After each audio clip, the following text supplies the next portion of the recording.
Society, as we know it today, seems to depend on, if not entirely thrive, on conflict. If you look at history as it's recorded, it's largely the history of conflicts of interest. Society, as we know it today, seems to depend on, if not entirely thrive, on conflict. If you look at history as it's recorded, it's largely the history of conflicts of interest between different nations, different ideologies, different religions. And if you look at all of our mediums of entertainment,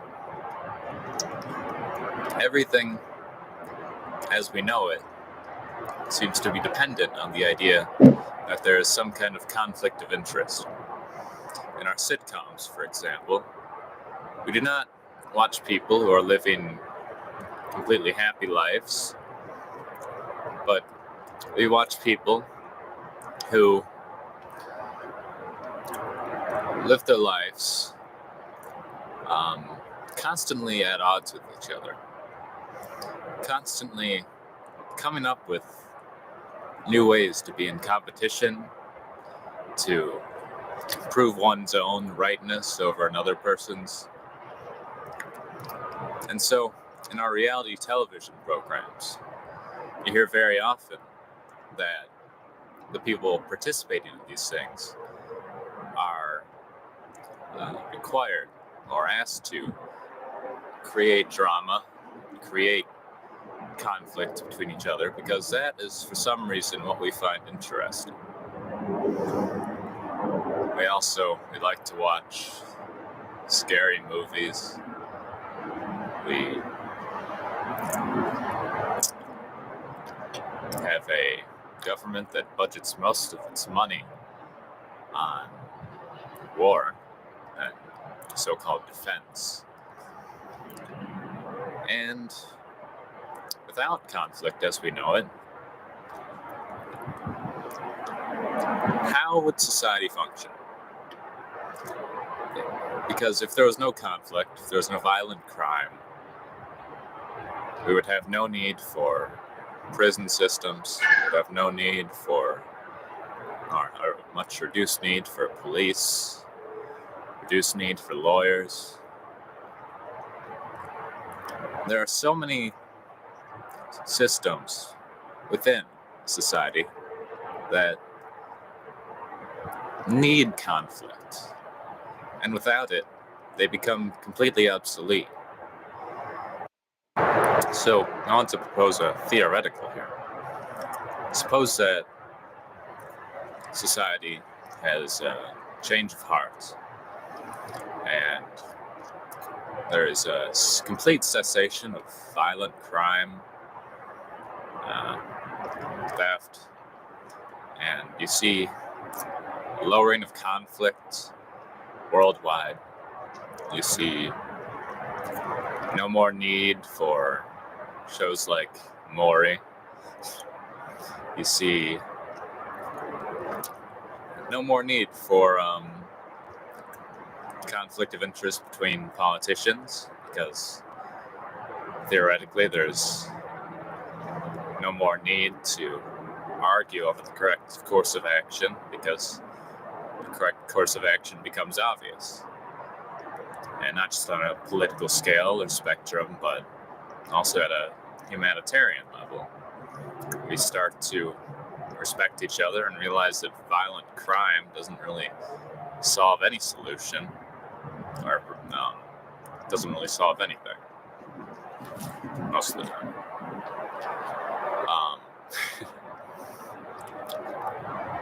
So, what does this then do in this ideal?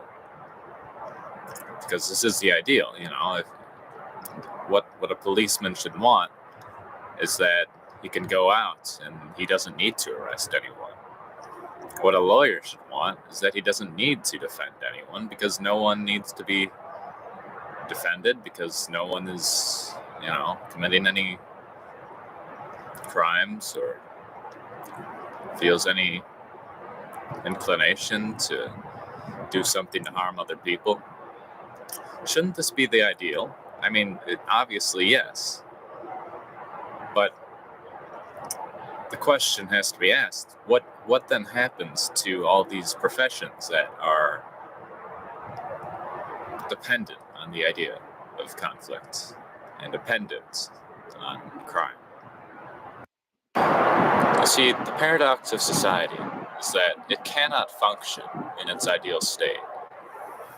If it were to achieve its ideals, then it would have to change completely.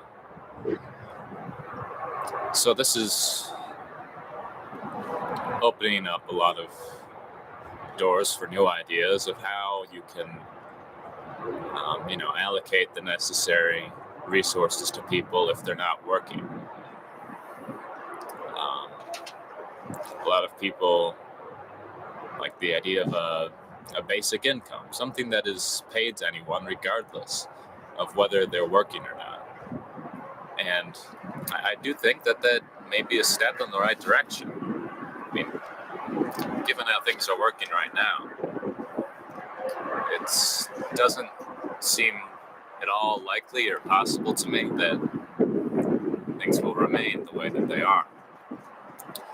If technology continues to progress, if humanity is able to embrace some sort of sense of ethics, then things as we know them have to change. So I'm not really proposing any course of action right now, but as I see it in popular media today, there's no one asking the important questions that I think really need to be asked, which are, where are we coming from? Where are we going? Do we really need to have any more wars, given that most wars are fought over acquisition of resources or land? There would be no reason if everyone's needs are met.